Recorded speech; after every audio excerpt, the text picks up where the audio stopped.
Theorem prove करनी है if n greater than 1 is a fixed integer and a, b, c and d are arbitrary integers, then show that if a congruent to b mod n and c congruent to d mod n, then a plus c congruent to b plus d mod n and ac congruent to bc mod n. ये हमको prove करना है।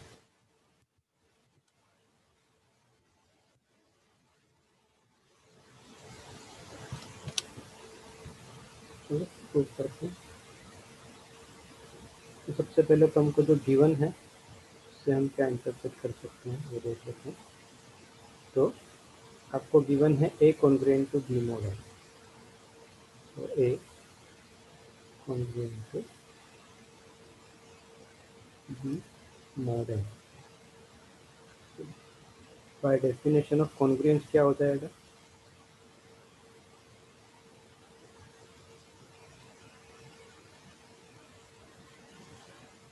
Bye definition of congruence n divides a minus b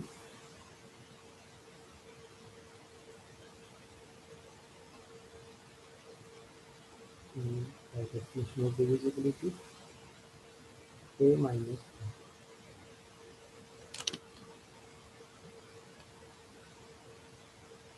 b is equal to a into 10।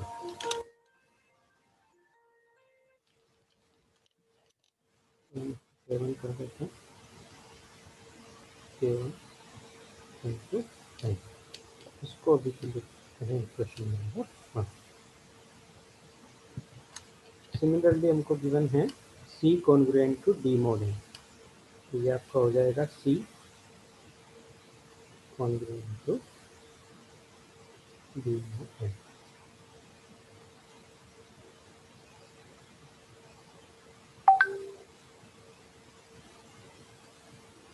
This implies n divides c minus d.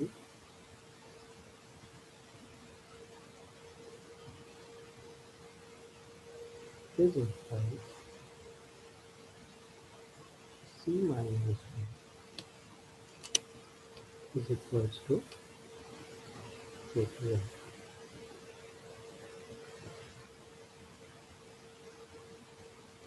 ये हो गया आपकी question number 2। सबसे पहले तो जो गिवन था उसको हमने इंटरप्रेट कर लिया, तो उससे क्या मिल सकता है। अब आपको फर्स्ट प्रूव क्या करना है, a plus C congruent to b plus b mod n। तो ये कब कॉन्ग्रुएंट होगा? When n divides a plus C minus b plus d। तो आपको चाहिए क्या? a plus C. तो मैं इक्वेशन 1 एंड 2 को ऐड कर दूं तो मुझे a प्लस सी मिलेगा। ठीक है, तो आप ऑन एडिंग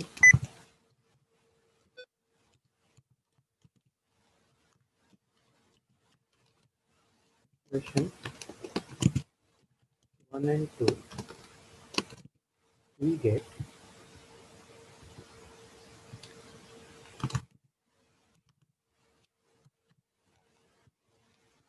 तो क्या मिल जाएगा?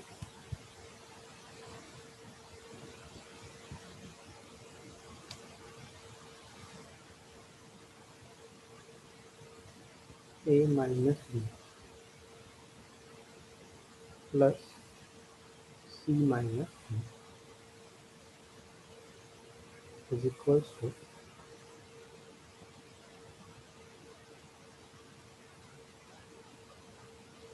k1 n plus k2।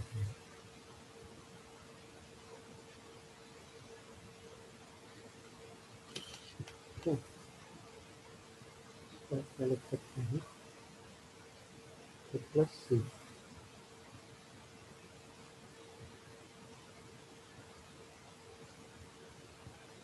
B और डी दोनों नेगेटिव है तो मैं नेगेटिव साइन कॉमन ले रहा हूँ, तो आपको मिल जाएगा बी प्लस डी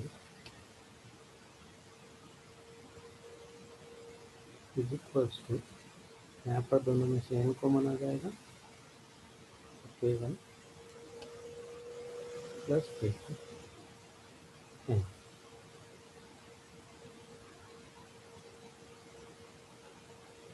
तो इसका मतलब क्या हो गया, this implies n divides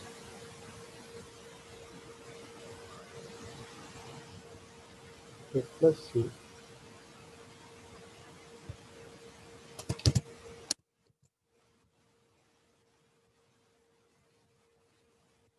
minus b plus,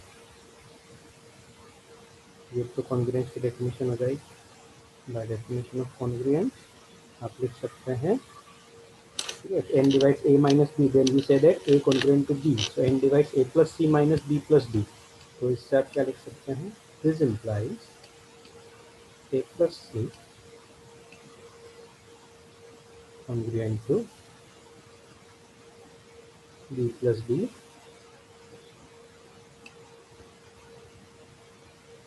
mod n। Congruence की डेफिनेशन में प्रीवियस लेक्चर में अच्छे से समझा चुका हूँ, अगर किसी को दिक्कत है तो आप वो लेक्चर देखिए।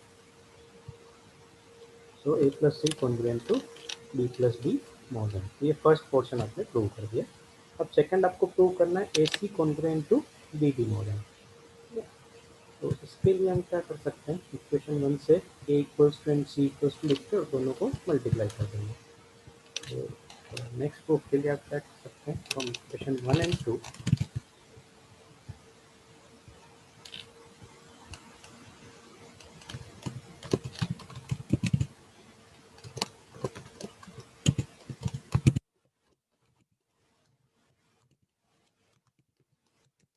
And right.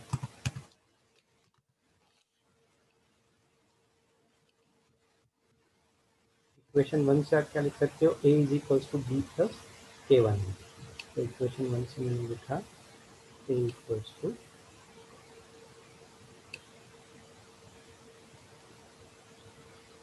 b plus k1।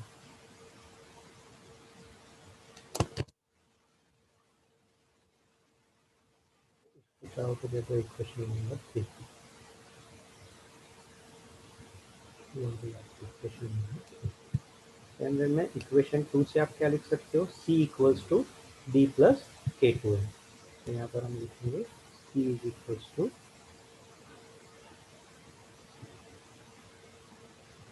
b plus k2।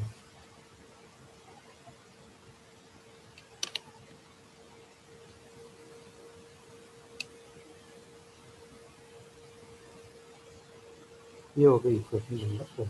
हमको प्रूव करना A C congruent to B D mod N. इसका मतलब हम क्या करें, इक्वेशन 3 एंड 4 को मल्टीप्लाई करें तो ए सी मिल जाएगा, ठीक है।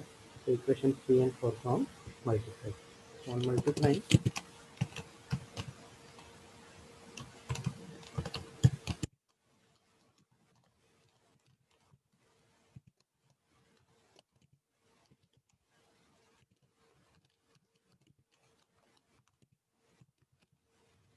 और 4 को अगर हम मल्टीप्लाई करें हमको क्या मिलेगा, A C equals to B plus k1 N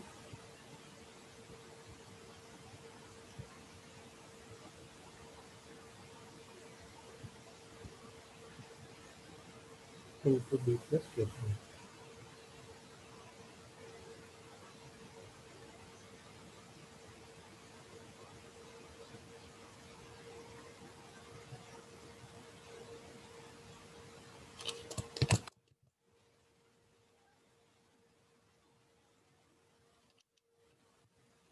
तो इसको आप मल्टीप्लाई कर लो तो आपको मिल जाएगा B D plus B into k2 plus D into k1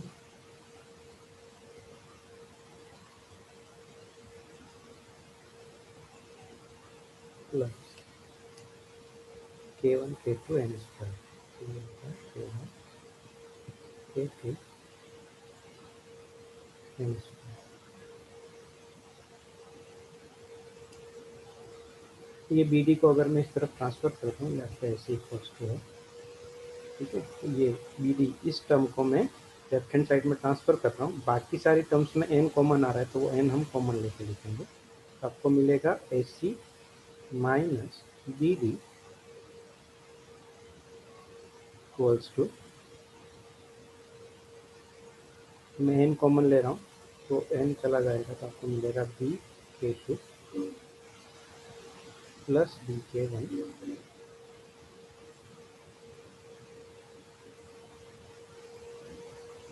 plus K1 K2 n। यहाँ पे n स्क्वायर है तो एक n रहेगा, K1 K2 n और n सब से कॉमन हो जाएगा। इसका मतलब n जो है वो AC माइनस BD को डिवाइड कर रहा है, तो this implies n divides AC minus BD.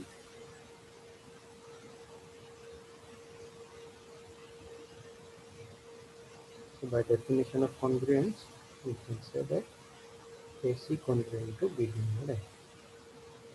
AC congruent to BD mod n. और यही हमको प्रूव है।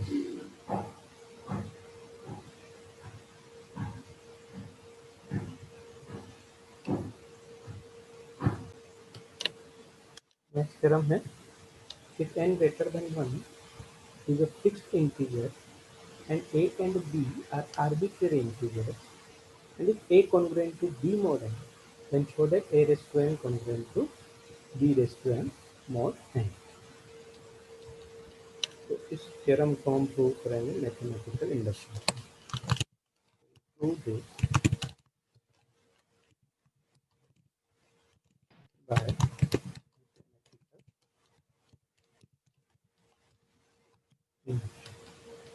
मैथमेटिकल इंडक्शन में क्या होगा, a इक्वल्स टू 1 के लिए प्रूव करेंगे, सॉरी n इक्वल्स टू 1 के लिए प्रूव करेंगे, n इक्वल्स टू 2 के लिए सपोज करेंगे, एंड देन a प्लस 1 के लिए प्रूव करेंगे।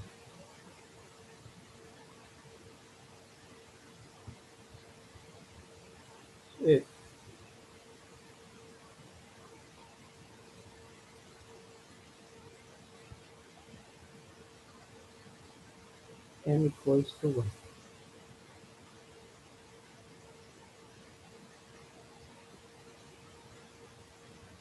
रहे,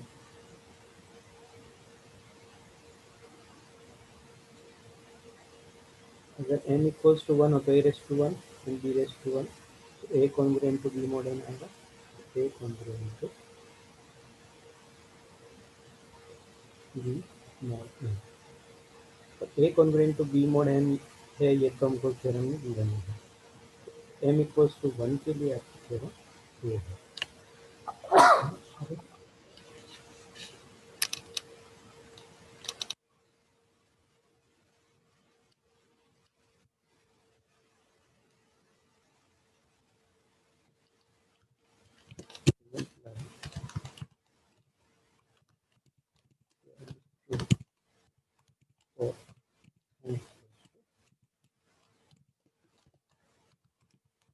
That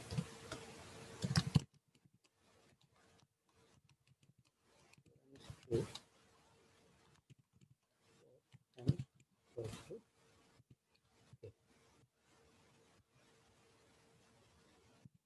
that is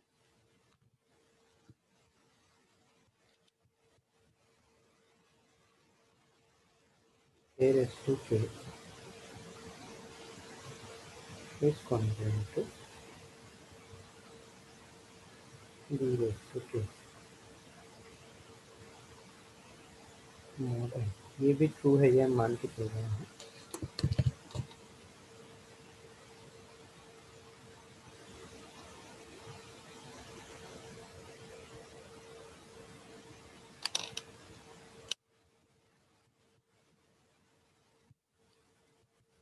आपको प्रूव किसके लिए करना है, now we have to prove that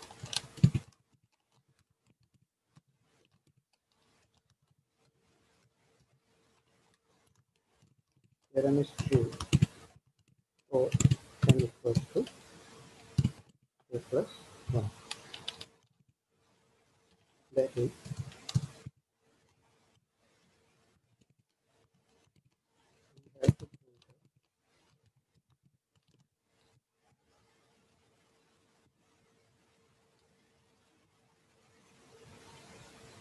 to क्या करना है, a raised to k plus 1 is congruent to b raised to k plus 1 mod n।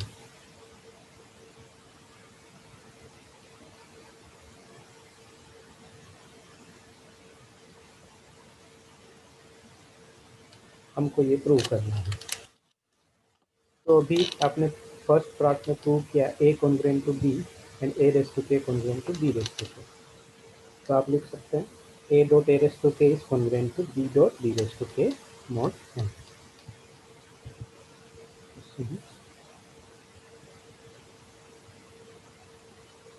a congruent to b mod n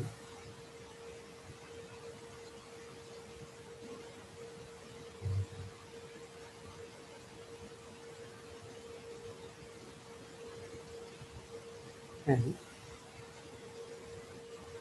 a raised to k congruent to b raised to k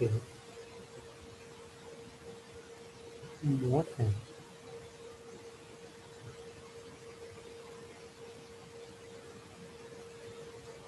Therefore,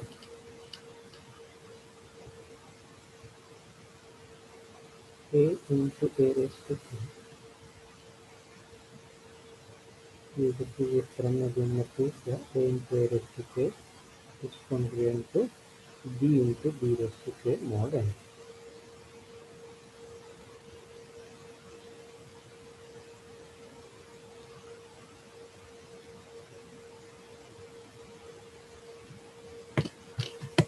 इसका मतलब क्या हो गया, a into a raised to k मतलब क्या हो जाएगा, a raised to k plus 1। So this implies a raised to k plus 1 is congruent to b raised to k plus 1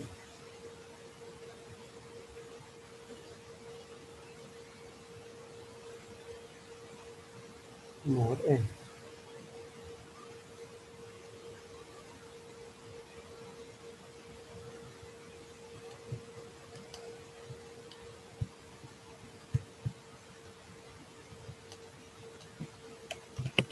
This implies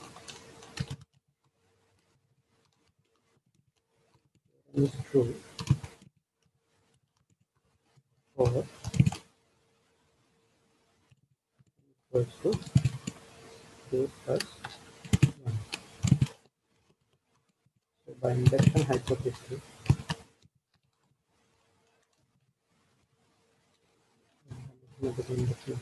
by symmetrical is true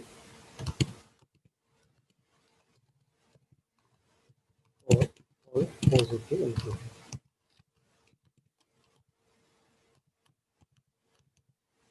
ये हमको prove करना है। तो next चरण है a b and c are integers such that ac congruent to bc mod n, where m greater than 0 is a fixed integer then b is equals to gcd of cn, then show that a congruent to b mod n by d। Congruence में ध्यान रखना है, equal to का sign होता है। For example अगर A B C D सब integer हैं और a into C equals to b into C है, तो आप c से c सीधा कैंसिल आउट कर सकते हो। बट कॉन्ग्रुएंस में ये ध्यान रखना है कि यहाँ c से c सीधा कैंसिल आउट नहीं होगा। आपने लिखा है a congruent to b mod m by D, a congruent to b mod m नहीं लिखा है, ठीक है। m कब आएगा, जब ये जीसीडी 1 हो जाए। अगर c और m का जीसीडी 1 है तो a congruent to b mod m आएगा, otherwise a congruent to b mod m by D, मतलब जो जीसीडी है उससे डिवाइड करना पड़ेगा, तो ये मॉड्यूलस जो है वो चेंज हो जाएगा। तो कॉन्ग्रुएंस में खास ये ध्यान रखना है कि AC कॉन्ग्रुएंट टू BC है तो C से C सीधा कैंसिल आउट नहीं होगा। आपको C और N का GCD फाइंड करना है एंड देन आपको उस GCD को जो मॉड्यूलस दे रखा है उसको GCD से डिवाइड करना है, ठीक है। प्रूफ में आपको दे रखा है C और M का GCD जो है वो D है, इसका मतलब क्या हो गया, B equals to Q1B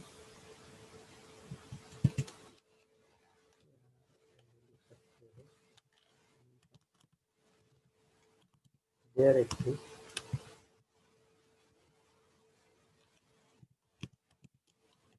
integers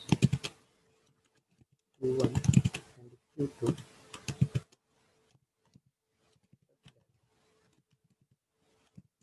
equals to Q1B and n equals to Q2B.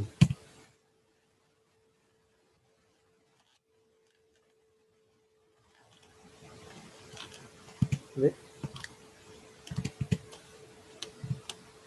GCD of Q1 and Q2 equals to 1. C equals to Q1B and n equals to Q2B होगा, और Q1 और Q2 का जो GCD है वो 1 होगा। ठीक है, अब आपको गिवन क्या है, गिवन दैट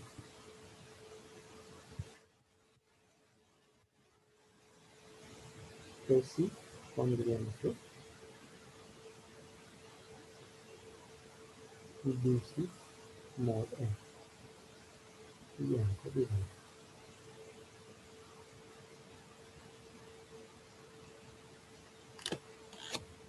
तो बाय डेफिनेशन ऑफ कॉन्ग्रुएंस आप क्या लिख सकते हो, this implies n divides AC minus BC।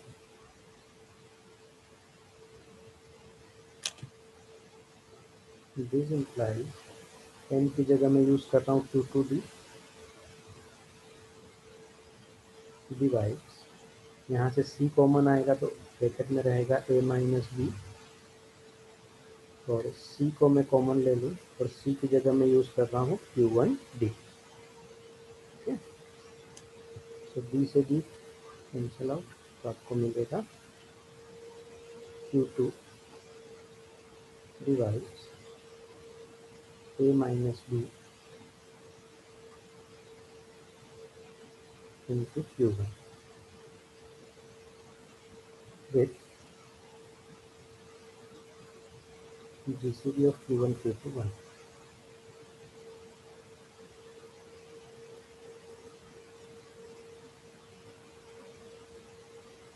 तो यहाँ पर आप यूक्लिड्स लेमा यूज कर सकते हो।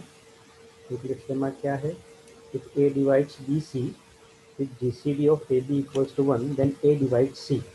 तो यहाँ पर A divides BC और A और C का तो Q2 divides A minus B आ जाएगा, तो दिस implies Q2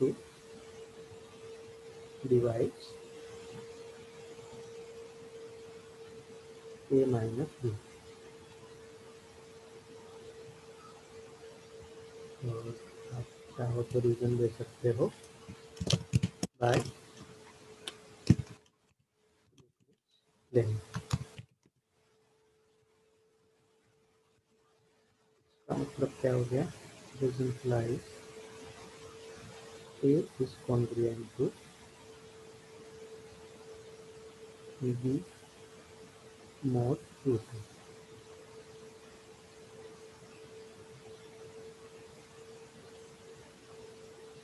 और Q2 की वैल्यू आप रख दो, Q2 की वैल्यू यहाँ से Q2 की वैल्यू क्या हो जाएगी m/d, तो this implies A congruent to B mod n/d।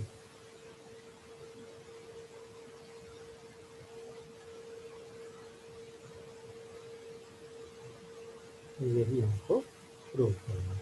ठीक है, और A congruent to B mod m कब होगा, जब GCD क्या आ जाए 1 आ जाए, तब A congruent to B mod m होगा।